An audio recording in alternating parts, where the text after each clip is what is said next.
இன்றைக்கு இவ்வளவு அவலங்கள் இந்த சென்னையில் நடந்திருக்கின்றன. கண்ணீர் கடலில் மக்கள் தவிக்கிறார்கள். ஆனால் மார்க்சிஸ்ட் கம்யூனிஸ்டினுடைய செயலாளராக இருக்கிற பாலகிருஷ்ணன் எடுத்த நடவடிக்கைகள் அனைத்தும் மிகச்சிறப்பானது என்று வாய் திறந்து பாராட்டுகிறார் என்றால் இவர்கள் என்ன கம்யூனிஸ்டுகள்? திராவிட முன்னேற்ற கழகத்தோடு கூட்டணி வைத்து ஒரு நாடாளுமன்ற உறுப்பினராக வேண்டும் என்பதற்காக உங்கள் மனசாட்சியை நீங்கள் விலை பேசுகிறீர்களே. மக்கள் நீதி மையத்தை தொடங்கிய போது நீங்கள் என்ன சொன்னீர்கள்? காமராஜர் மக்கள் கட்சி பாரதிய ஜனதா கட்சியை வரக்கூடிய நாடாளுமன்ற தேர்தலில் ஆதரிக்கும். மீண்டும் மோடி ஆட்சிக்கு வர வேண்டும் என்று தான் நான் நினைக்கிறேன், நாட்டு மக்களின் நலனுக்காக. மோடி அவர்களுமே பல இடங்கள்ல தமிழை கோட் பண்ணி பேசுறாரு, திருக்குறளை கோட் பண்ணி பேசுறாரு. வேற எந்த பிரதமர் பேசினார்? ராஜீவ் காந்தி சென்ற இடத்தில் எல்லாம் தமிழர் பெருமையை பேசினாரா? அல்லது இப்பொழுது ராகுல் காந்தி போகிற இடத்தில் எல்லாம் அகநானூரையும் புறநானூரையும் புரட்டி பார்த்து விட்டு மேற்கோள் காட்டிக் கொண்டிருக்கிறாரா? செந்தில் பாலாஜியை எப்படியாவது காப்பாற்றுவது என்பதைத்தான் தமிழக அரசு தன்னுடைய முதல் கடமையாகவே வைத்திருக்கிறது. மறந்தும் செந்தில் பாலாஜி வாய் திறந்து உண்மைகளை சொல்லிவிடக் கூடாது என்பதற்காக மிரட்டுவதற்கு பயன்படுவதாகத்தான் இந்த ஈடியும் வருமான வரித்துறையும் இருக்கிறதே தவிர உண்மையாக இவர்களை உள்ளே தள்ளுவதற்கு இல்லை. அதே ஈடி தான் செந்தில் பாலாஜி மேல வழக்கு பதிவு செய்து அவர் உள்ள வச்சு இத்தனை நாள் விசாரணை பண்ணிட்டு இருக்காங்க. ஒரு செந்தில் பாலாஜி தானா? அப்ப ஒட்டுமொத்த திமுகவையும் அரெஸ்ட் பண்ண வேண்டாம்.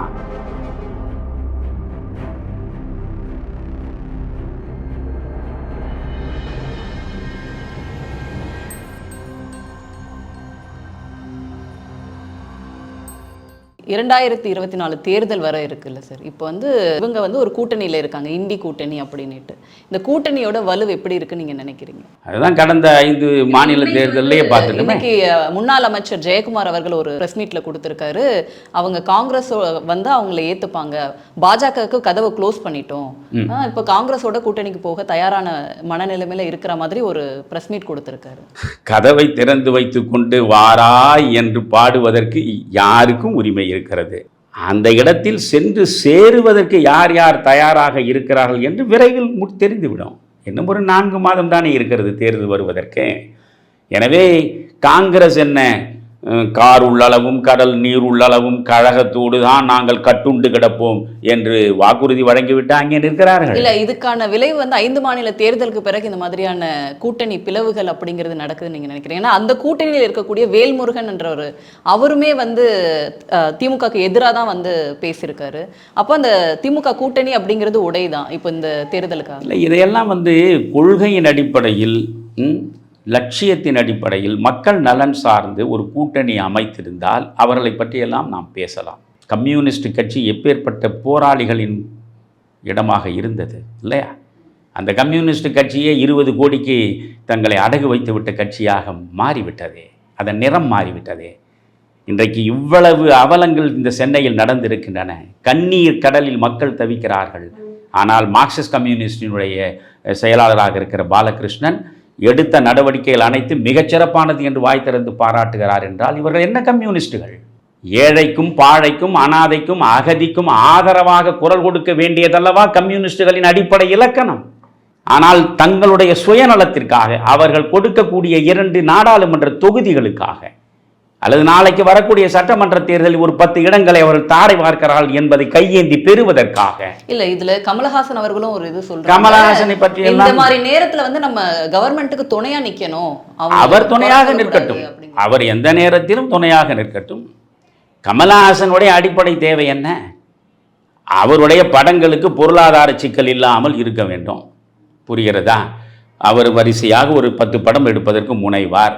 அந்த 10 படங்களுக்கும் பொருளாதார ரீதியாக அவர் பிரச்சனை இல்லாமல் அவருடைய சுகமான வாழ்வு நடக்க வேண்டும். அவர் எந்த சேற்றில் நின்றார்? இல்லை, இன்னைக்குமே அவர் எண்ணூர் பகுதியில் எண்ணெய் கசிவு ஏற்பட்டதுனால அந்த பகுதியில் நிவாரணம் பண்ணுறதுக்காக போயிருக்காரு. எப்போ மக்களோட இன்னைக்கு போயிருக்காரா? பரவாயில்லை, யார் நல்லது செய்தாலும் நம்ம பாராட்டுவோம். மக்களுடைய கண்ணீரை துடைப்பதற்கு யார் கரத்தை நீட்டினாலும் நாம் பாராட்டுவோம். ஆனால் கமலஹாசன் யோசிக்க வேண்டும், இந்த துயரம் யாரால் வந்தது? அதை சொல்ல தயாரா? திராவிட முன்னேற்ற கழகத்தோடு கூட்டணி வைத்து ஒரு நாடாளுமன்ற உறுப்பினராக வேண்டும் என்பதற்காக உங்கள் மனசாட்சியை நீங்கள் விலை பேசுகிறீர்களே. மக்கள் நீதி மையத்தை தொடங்கிய போது நீங்கள் என்ன சொன்னீர்கள்? தமிழகத்தில் மாற்று அரசியலை வளர்த்தெடுப்பதற்காகத்தானே நீங்கள் மக்கள் நீதி மையம் தொடங்கினீர்கள். 2 திராவிட கட்சிகளோடும் எந்த இணக்கமும் இல்லாமல் ஒரு புதிய சூழலை வளர்த்தெடுப்பதற்குத்தானே நீங்கள் மக்கள் நீதி மையத்தை தொடங்கினீர்கள். இன்றைக்கு ஏன் மாறினீர்கள்?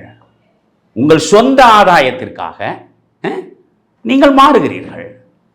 அதனால் இவர்கள் இப்பொழுது இந்த திராவிட முன்னேற்ற கழகத்தின் ஆட்சி இந்த வெள்ள நிவாரணத்தை எந்த மாதிரி எதிர்பார்த்து எந்த மாதிரி பணிகளை செய்தது என்று மனசாட்சியோடு கமலஹாசன் தன் வீட்டில் இருந்தபடி கொஞ்ச நேரம் சிந்தித்து விட்டு வாய் திறக்கட்டும். அவ்வளவுதான் நான் சொல்லுவேன்.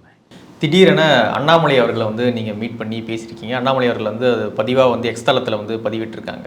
இதையடுத்து நிறைய பேர் கமெண்ட் பண்ணுறாங்க, வருகிற 24 அல்லது 26 தேர்தல்களில் தமிழறிமணி ஐயா அவர்கள் தேர்தலில் போட்டியிட போகிறார் பாஜக சார்பாக அப்படின்னு நிறைய பேசுபொருட்கள் எழுந்திருக்கு. என்ன சார்? ஏற்கனவே ஒரு 4-5 மாதங்களுக்கு முன்பு அண்ணாமலை அவர்கள் என்னை சந்திக்க வேண்டும் என்று தொலைபேசியில் நேரம் கேட்டார். வாருங்கள் என்றேன். அவர் வந்தார். ஏன் ஸ்டாலின் கூட என்னை சந்திக்க வேண்டும் என்றால் நான் ஸ்டாலினை போய் சந்திப்பேன். நான் சொல்கிற வார்த்தைகளை நீங்கள் பாருங்கள். ஸ்டாலின் என்னை சந்திக்க வேண்டும் என்று நான் சொல்லவில்லை. ஸ்டாலினே மணியன் நான் உங்களை சந்திக்க வேண்டும் என்று சொன்னால் நானே போய் ஸ்டாலினை சந்திப்பேன். இதில் என்ன இருக்கிறது? நாம் என்ன அவ்வளவு தூரம் நாகரிகத்தை மொத்தமாக மூட்டை கட்டி மூளை வீசி எறிந்துவிட்டோமா என்ன? அரசியல் வேறு, அடிப்படை நாகரிகம் வேறு. எனவே என்னை பார்க்க வேண்டும் என்று அண்ணாமலை சொன்னார். வாருங்கள் என்று சொன்னேன். அண்ணாமலையோடு நிறைய அவர் கருத்துக்களை சொன்னார். நானும் கருத்துக்களை பரிமாறிக்கொண்டேன். அதற்கு பிறகு என் வீடு நோக்கி அவர் வந்தவர். என் வீட்டிற்கு நீங்கள் ஒரு முறையாவது வர வேண்டும் ஐயா, ஒரு தேநீர் அருந்துவதற்கு என்று அழைத்தார். நான் அங்கே சென்றேன். நான் ஒளிவு மறைவில்லாமல் பேசுவோம். எனக்கு எந்த ஒளிவு மறைவும் கிடையாது. எந்த ஆதாயத்திற்காக நான் அரசியலில் இல்லை. 55 ஆண்டு காலம் ஒரு நாள் ஒரு எம்எல்ஏவாக இருக்கிறேனா, ஒரு கவுன்சிலர் ஆகியிருக்கிறேனா, இல்லை ₹1 அரசியலை வைத்து சம்பாதித்திருக்கிறேனா? மனசாட்சியோடு சொல்லுங்கள். இந்த மாதிரி இந்த கழிவுநீர் கால்வாயிலே இருந்து தண்ணீரை எடுத்து பேனாவிலே நிரப்பி எதை வேண்டுமானாலும் எழுதுவது, யாரை வேண்டுமானாலும் படிப்பது என்று ஒரு கூட்டம் இருக்கிறது அல்லவா? அந்த கூட்டமே என் முன்னால் நிற்கட்டும். நான் பிறந்த பொழுது என் குடும்பத்துக்கு இருந்த சொத்து என்ன? என் தந்தை தேடி வைத்த, என் தந்தையின் மூதாதையர் தேடி வைத்த சொத்து என்ன? இன்றைக்கு என்னுடைய நிலைமை என்ன? 40 ஆண்டுகளுக்கு மேல் வாடகை வீட்டில் இருப்பவன் நான். புரிகிறதா? அடிப்படை வசதிகளுக்கு அவற்றிற்கு எப்படி ஈடு கொடுப்பது என்று சமாளிப்பதே என் வாழ்க்கையாகிவிட்டது. ஆனால் அதில் நான் சுகம் காண்கிறேன். மனதளவில் என்னை ஒரு துறவியாக நான் மையப்படுத்தி கொண்டேன். இல்லை என்றால் நான் காமராஜரை போற்ற முடியுமா? அல்லது காந்தியை பின்பற்ற முடியுமா? காந்தியை பற்றி பேசுவதற்கும் காமராஜரை பற்றி பேசுவதற்கும் குறைந்தபட்ச தார்மீக நெறி நீங்கள் அவர்களை பின்பற்றி வாழ்வதுதான், பேசுவதில்லை. அதனால் என்னை பொறுத்தவரையில் நீங்கள் எதை வேண்டுமானாலும் பேசுங்க. ஆனால் நான் நாட்டு நலனை நினைப்பவன். இன்றைக்கு மோடி அவசியம் என்று நான் நம்புகிறேன். அப்போ இந்த வரக்கூடிய தேர்தலில் நீங்க அவங்களுக்கு நிச்சயமா அரசியல்ல காமராஜர் மக்கள் கட்சி பாரதிய ஜனதா கட்சியை வரக்கூடிய நாடாளுமன்ற தேர்தலில் ஆதரிக்கும். ஐயத்திற்கு இடமில்லை. பண்ணுவேன், பிரச்சாரம் நிச்சயம் பண்ணுவேன். மீண்டும் மோடி ஆட்சிக்கு வர வேண்டும் என்று தான் நான் நினைக்கிறேன். நாட்டு மக்களின் நலனுக்காக. நீங்கள் மோடியை தவிர்த்து விட்டு நீங்கள் இந்த INDIA கூட்டணி, இந்த கூட்டணி மட்டும் தப்பி தவறி ஆட்சிக்கு வந்து விட்டால் என்ன நடக்கும் என்று நீங்கள் நினைக்கிறீர்கள்? தமிழ்நாட்டில் திராவிட முன்னேற்ற கழகத்தின் மூலமாக என்ன சீர்கேடுகள் நடந்திருக்கின்றனவோ அதே சீர்கேடுகள் அகில இந்திய அளவில் நடக்கும். இதில் யார் உத்தமர்கள் சொல்லுங்க. நீங்கள் ராகுல் காந்தியில இருந்து வரிசையாக எடுத்துக்கொள்ளுங்க. அந்த நேஷனல் ஹெரால்டு பத்திரிகை பிரச்சனை இன்றைக்கும் அவர்கள் மீது கத்தியாக தொங்குகிறது அல்லவா? காங்கிரஸ் குடும்பத்தின் மீது இல்ல, அது பாஜக ஒரு டூலா பயன்படுத்துறாங்க. பாஜக அரசியல்ல யாருமே ஒரு கட்சிக்கு எதிராக இருப்பது தான் இன்னொரு கட்சி. அந்த எலெக்ஷனுக்கு கிட்ட வரும்பொழுது இந்த மாதிரியான அச்சுறுத்தல்கள் பாஜக செய்யறாங்க அப்படிங்கிறது அவங்க சைடுல. அதாவது இதை நீங்க நீண்ட கால அரசியலை பார்த்திருந்தால் இந்திரா காந்தி கொடுக்காத அச்சுறுத்தலா? இந்திரா காந்தி என்னென்ன மாதிரி அச்சுறுத்தலை கொடுத்து கருணாநிதியுடைய ஆட்சியை கவிழ்த்தார்? அவையெல்லாம் அச்சுறுத்தல்கள் இல்லையா? அரசியல் என்கிற பொழுது நீங்கள் என்ன மகாத்மா காந்தி அரசியலை இப்பொழுது நடந்து கொண்டிருக்கிறது. புரியுதா? நீங்கள் ஒருவனை வீழ்த்தி நான் வாழ வேண்டும், அதற்கு எதை வேண்டுமானாலும் செய்யலாம் அரசியலில். அதாவது காதலிலும் போரிலும் எதை செய்தாலும் அது நியாயம் என்று ஏற்கனவே ஒரு டிக்டம் இருக்கிறது அல்லவா? அது மாதிரி தான் இது. எதை வேண்டுமானாலும் செய்வார்கள். இவர்தான் இதை செய்தார், அவர் அதை செய்யவில்லை என்று சொல்ல முடியாது. நீங்கள் மட்டும் உத்தமர்களா? நீங்கள் ஆட்சியில் இருக்கிற பொழுது யாருக்கு எதிராக பழி நீங்கள் வாங்கும் படலத்தில் ஈடுபடவில்லையா? இன்றைக்கே கருத்து சுதந்திரம் பெருமளவுக்கு பாதிக்கப்படுகிறதே. திராவிட முன்னேற்ற கழக ஆட்சியில் விமர்சனங்களை தாங்கிக் கொள்ளுகிற மனம் இருக்கிறதா? சொல்லுங்க. நீங்கள் பேசி பேசி பேசித்தானே வந்தீர்கள். அன்றைக்கு காங்கிரஸ் கட்சியை எல்லை மீறி நீங்கள் விமர்சிக்கவில்லை. தமிழ்நாட்டிலே இருந்து செருப்பு போகிறது ரஷ்யாவுக்கு, காமராஜரும் போயிருக்கிறார் என்று பேசவில்லை நீங்கள். காமராஜருடைய தோல் காண்டாமிருக தோல் என்று மேடையில் நீங்கள் சொல்லவில்லை. குறைந்தபட்ச அரசியல் நாகரிகத்தையாவது நீங்கள் தேர்தல் காலத்தில் அல்லது சாதாரண காலங்களில் உங்கள் அரசியல் மேடைகளில் நீங்கள் பயன்படுத்தியிருக்கிறீர்களா? எந்த தார்மீக நெறிக்கும் உட்படாதவர்கள் நீங்கள். ஆனால் இந்த இனத்தை சொல்லி, இந்த மொழியை சொல்லி நீங்கள் ஏமாற்றினீர்கள். இந்தியாவிலேயே மொழியின்பால் அதீதமான காதல் கொண்டவர்கள் ஒன்று வடக்கில் வங்கத்தில் இருக்கக்கூடிய வங்காளிகள், அடுத்து தெற்கில் இருக்கிற தமிழர்கள். நீங்கள் மொழியை சொல்லி நீங்கள் ஏமாற்றலாம். நீங்கள் ஏமாற்றியவர்கள். அவர்களுமே பல இடங்கள்ல தமிழை கோட் பண்ணி பேசுறாரு, திருக்குறளை கோட் பண்ணி பேசுறாரு, இந்த மொழியோட பெருமையை பேசுறாரு. அப்ப அதை எப்படி சார் எடுத்துக்கணும்? இல்லை, அவங்க அதாவது இதுவரையில் வேற எந்த பிரதமர் பேசினார்? சரி, ஏமாற்றுவதற்கென்றே வைத்துக் கொள்ளுங்கள். வேற எந்த பிரதமர் பேசினார்? ராஜீவ்காந்தி சென்ற இடத்திலெல்லாம் தமிழர் பெருமையை பேசினாரா? அல்லது இப்பொழுது ராகுல் காந்தி போகிற இடத்திலெல்லாம் அகநானூரையும் புறநானூரையும் புரட்டி பார்த்து விட்டு மேற்கோள் காட்டி கொண்டிருக்கிறாரா? இந்த அளவுக்காவது பேசுகிறார் அல்லவா? யாதும் ஊரே யாவரும் கேளீர் என்று ஐநா சபையின் வாசலிலே இருக்கிறது என்று சொன்னால் போதாது. முடிந்த வரையில் இந்த தமிழ்நாட்டின் மீது நேசம் கொண்ட மனிதனாக அவர் இருக்கிறார். புரிகிறதா? அதனால நீங்க அவர் பேசுவதே ஏமாற்றுவதற்காக நான் சொன்ன, அரசியலில் நீங்கள் யார் எதை பேசினாலும் அதன் பின்னாலே ஒரு நோக்கம் இருக்கும். தமிழ்நாட்டில் பாரதிய ஜனதா கட்சி வேரூன்றி வளர வேண்டும். அப்படி என்றால் தமிழ்நாட்டில் இருக்கக்கூடிய மக்களுக்கு மொழியின் மீது அதிகமான பற்று உண்டு. அவருடைய இலக்கியம் சார்ந்த கம்பீரமான பெருமிதம் உண்டு. எனவே அந்த இலக்கியங்களில் 2 மேற்கோளை சொல்வதும், அந்த மொழி அற்புதமான மொழி என்று சொல்வதும், இது அரசியலில் நடக்கக்கூடியது தானே. அதை மோடி வெற்றிகரமாக செய்கிறார்.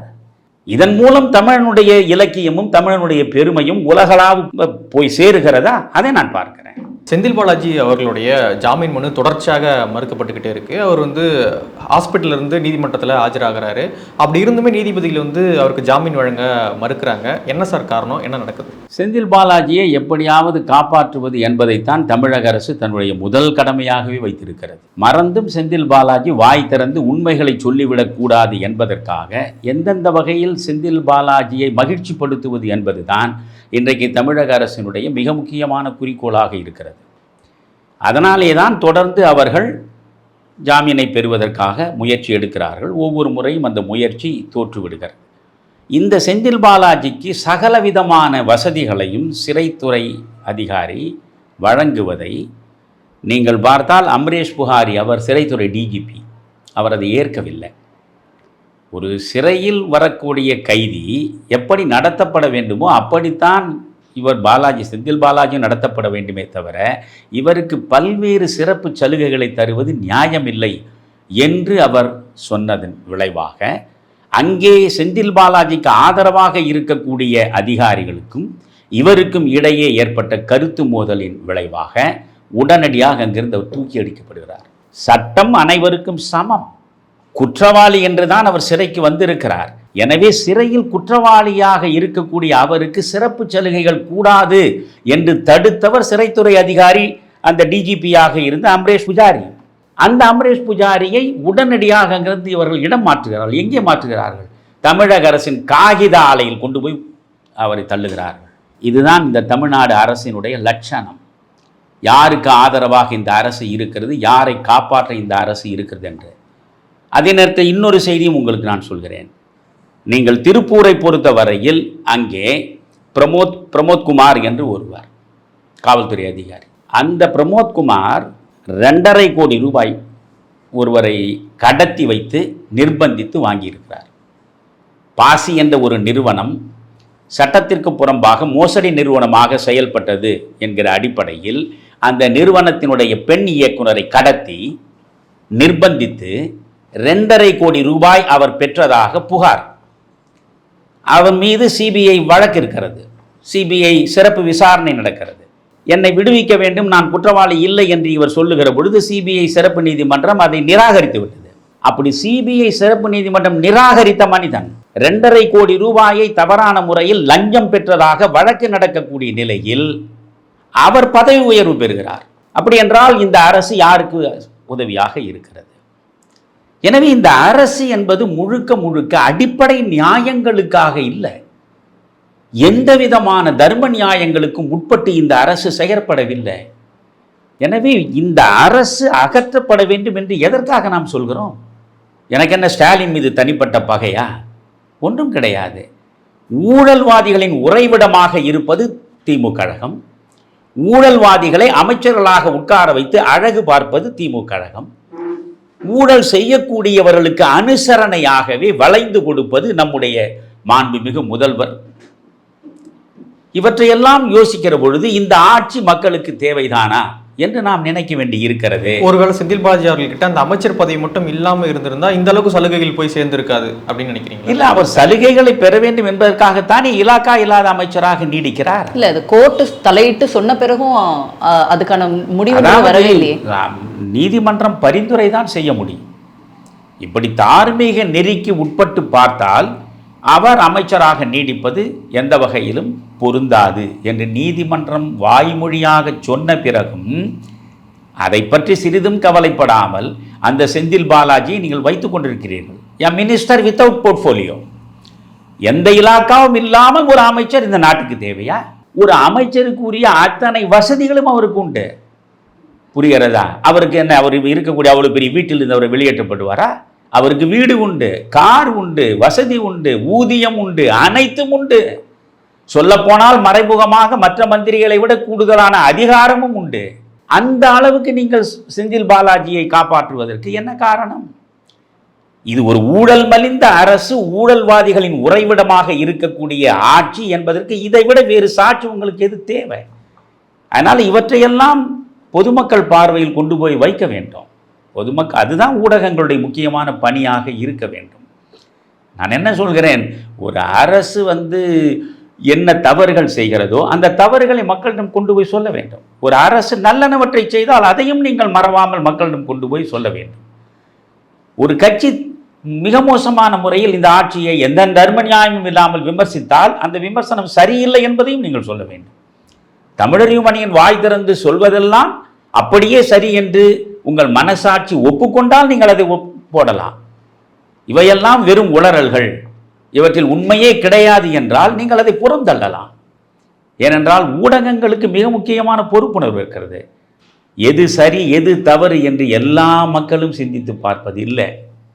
பாமர மக்கள் வாழ்க்கையோடு போராடுபவர்கள். அவர்கள் அன்றாட வாழ்க்கைக்கு அவர்கள் போராடி கொண்டிருக்கிற பொழுது இந்த அமைச்சர் ஊழல் செய்தார், இந்த அமைச்சர் தவறான காரியத்தில் ஈடுபட்டார், இவருக்கு எதிராக நாம் கொடி பிடிக்க வேண்டும், அவருக்கு எதிராக போராட வேண்டும் என்றால் அவரால் சிந்திக்க முடியாது. இல்ல, அந்த பாமர மக்களே அவங்களோட அன்றாட வாழ்க்கையில நீங்க ஏதாச்சும் ஒரு குறைபாடுகள் செய்யும் பொழுது அவங்களே இன்னைக்கு வீதிக்கு குரல் எழுப்பக்கூடிய நிலைமை தானே சரி இன்னைக்கு இருக்கு. இவ்வளவு, அதாவது இப்பொழுது நீங்க பாருங்க, இந்த வெள்ளம் பெருக்கெடுத்த பொழுது அவர்கள் அமைச்சர்கள் என்று யோசித்தார்களா? ஆமா. இல்லை இளவரசர் என்று அவர்கள் சிந்தித்தார்களா? அடுத்து தமிழகத்தின் முதல்வர் பொறுப்புக்கு வரக்கூடிய மனிதர் இவர் என்று பார்த்தார்களா? உதயநிதி ஸ்டாலினே அவர்கள் நேருக்கு நேராக கேள்வி கேட்கவில்லை.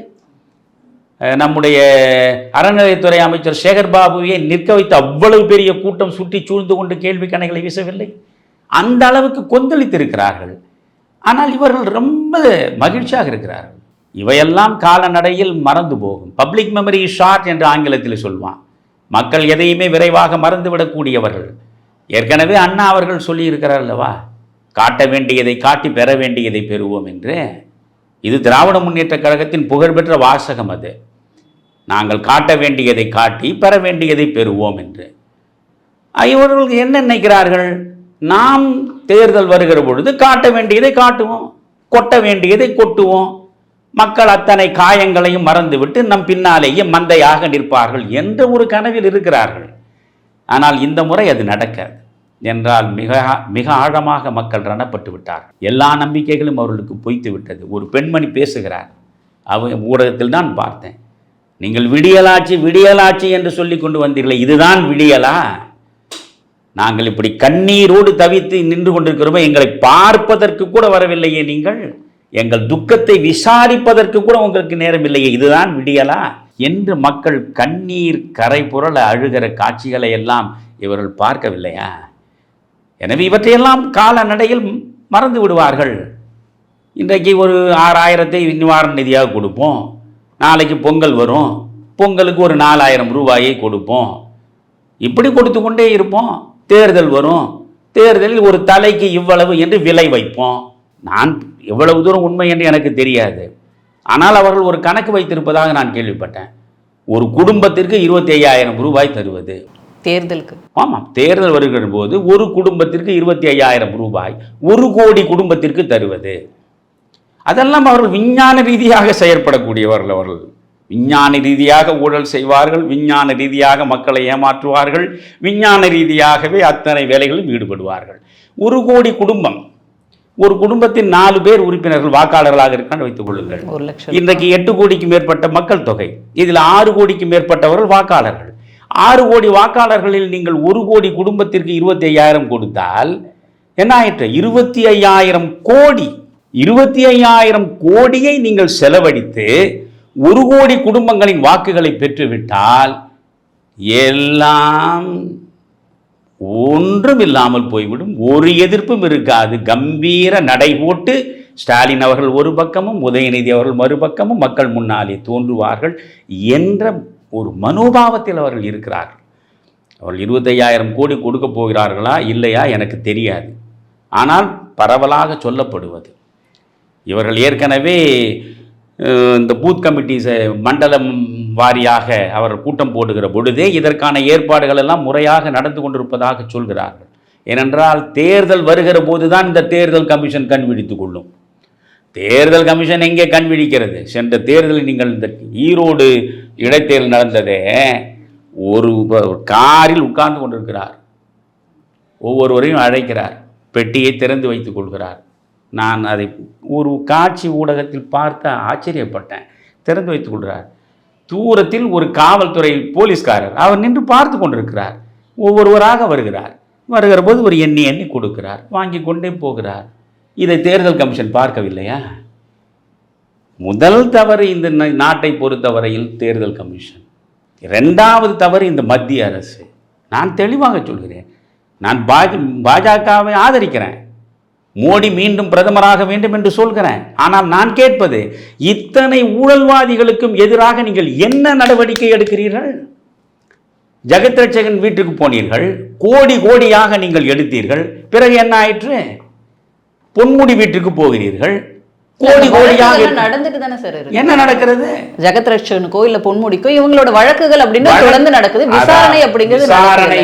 நான் சொல்வது, நீங்கள் ஏராளமாக கோடி கோடியாக கையிலேயே எடுத்து விட்டீர்கள். சாட்சி பூர்வமாக உங்களுக்கு அத்தனை ஆதாரங்களும் இருக்கின்றன, கைது செய்யுங்கள், பிறகு வழக்கு நடக்கட்டும். இதுவரை நடப்பதா தானே? நீங்கள் தவறு இழைத்தவர் என்று ஒரு இடி என்ஃபோர்ஸ்மெண்ட் டைரக்டர் தெளிவாக ஆதாரங்களை வைத்துக் கொண்டிருக்கிறது என்றால் அடுத்த நடவடிக்கை என்ன? கைது செய்வது தானே. இல்ல, அதுக்கு தானே என்ஃபோர்ஸ்மெண்ட் டைரக்டர் கோர்ட்ல கொடுத்துருக்காங்க. இந்த மாதிரி இவங்கெல்லாம் விசாரணைக்கு எனக்கு ஒத்துழைக்கல அப்படின்னு அவங்க சைட்ல இருந்து அவங்க தரப்பு கொடுக்குறாங்க. அவங்க தொடர்ந்து இவங்க கிட்ட இருக்க பவர் மூலமா ஈடிக்கே அவங்க சரியான பதில் கொடுக்கல. அப்போ ஒரு சாலிட் எவிடன்ஸ் இல்லாம ஈடி எப்படி ஆக்ஷன்? சரியான பதில் யார் கொடுக்கல? கோர்ட் மூலமா அவங்க அணுகுறாங்கல்ல சரி இவங்க. அப்ப ஈடி அவங்க கேக்குறாங்க, இந்த அதிகாரிகள்லாம் எனக்கு ஒத்துழைக்கணும் அப்படின்னு கேட்கும் பொழுது அந்த சரியான ஒத்துழைப்பு இல்ல. அப்படி சரியான ஒத்துழைப்பு அப்ப சாலிட் எவிடன்ஸ் இல்லாம ஈடியால எப்படி ஆக்ஷன் எடுக்கணும்? அப்ப என்ன சொல்லுவாங்க, மத்திய அரசு தான் இதை செய்துன்ற ஒரு வாதம். சாலிட் எவிடன்ஸ் அவர்களிடம் இல்லை என்று தயவு செய்து சொல்லாது, தயவு செய்து சொல்லாது. அவர்களிடம் சாலிட் எவிடன்ஸ் இருக்கிறது. ஆதாரபூர்வமான தகவல்களை அவர் திரட்டி வைத்து கொண்டு தான் இருக்கிறார்கள். அவர்கள் நேரம் பார்த்து பாய்வார்கள். புரிகிறதா? நாங்கள் சொல்லுகிற பொழுதெல்லாம் தோப்பு கரணம் போடுகிறாயா, உன்னுடைய அத்தனை விஷயங்கள் நாங்கள் ஒரு மூலையில் வைத்து விடுகிறோம். தோப்பு கரணம் போட மறுக்கிறாயா, ஒவ்வொன்றாக எடுத்து உன்னை மிரட்டுவோம். மிரட்டுவதற்கு பயன்படுவதாகத்தான் இந்த ஈடியும் வருமான வரித்துறையும் இருக்கிறதே தவிர உண்மையாக இவர்களை உள்ளே தள்ளுவதற்கு இல்லை. அதே ஈடி தான் செந்தில் பாலாஜி மேல வழக்கு பதிவு செய்து அவர் உள்ள வச்சு இத்தனை நாள் விசாரணை பண்ணிட்டு இருக்காங்க. ஒரு செந்தில் பாலாஜி தானா? அப்ப ஒட்டுமொத்த திமுகவையும் அரஸ்ட் பண்ண சந்தேகமே வேண்டாம். உங்களுக்கு சந்தேகமே வேண்டாம். நீங்கள் அதாவது ஒரு முடித்திருத்த கடைக்கு போகிறீர்கள். முடித்திருத்த இடத்தில் வேறு என்ன கிடைக்கும் உங்களுக்கு? திருமண இடமெல்லாம் முடியாகத்தான் இருக்கும். அதுபோல தான் இவர்கள் ஆட்சியில் எந்த மனிதர் வேண்டுமானாலும் நம்பிக்கையாக போய் தோண்டி பார்க்கலாம். ஏனென்றால் இவர்களுடைய நோக்கமே மக்கள் பணியா? ஒன்றுமே கிடையாது. அவரவர் குடும்பத்திற்கு 10 தலைமுறைக்கு வேண்டிய அளவுக்கு சொத்து சேர்த்து விட்டுத்தான் செத்து போவது என்ற முடிவோடு இருப்பவர்கள் இவர்கள். இந்த தமிழ் இனம் செய்த பாவம், இந்த தமிழ்நாடுக்கு வாய்த்த சாபம். என்றைக்கு நீங்கள் ஒரு துறவியை போல் 9 ஆண்டு காலம் நல்லாட்சியை கொடுத்த காமராஜரை அவர் பிறந்த இடத்திலேயே தோற்கடித்தீர்களோ, மக்கள் அதற்கான வலியையும் வேதனையையும் நீங்கள் அனுபவித்து தீர வேண்டும் என்பது உங்களுக்கான விதி. அதனால் உங்கள் மூளை ஒழுங்காக வேலை செய்யாது. நீங்கள் எப்பொழுதுமே நல்லவர்களை தள்ளிவிட்டு கள்ளர்களுக்கு பின்னாலே தான் செல்வீர்கள் என்பதைத்தான் ஒவ்வொரு தேர்தல் முடிவும் காட்டுகிறது. இனியாவது நாடு திருந்துகிறதா என்று பார்ப்போம். எங்களுடைய இந்த பல கருத்துக்களை பயின்றமைக்கு நன்றி சார். நன்றி, வணக்கம். உலக தமிழ் சொந்தங்களுக்கு வணக்கம். நான் ராஜவேல் நாகராஜன். பேசு தமிழா பேசு வலையொலியுடைய வளர்ச்சிக்கு நீங்களும் உறுதுணையாக இருக்கணும்னு நினச்சிங்கன்னா இந்த வீடியோடைய டிஸ்கிரிப்ஷனில் இருக்கக்கூடிய ரேசர் பே லிங்கை கிளிக் பண்ணுங்கள். அந்த லிங்க்கில் போயிட்டு உங்களுக்கு விருப்பமான தொகையை பேசு தமிழா பேசுவனுடைய வளர்ச்சிக்கு உங்களுடைய பங்களிப்பாக நீங்கள் கொடுக்கலாம். நன்றி, வணக்கம்.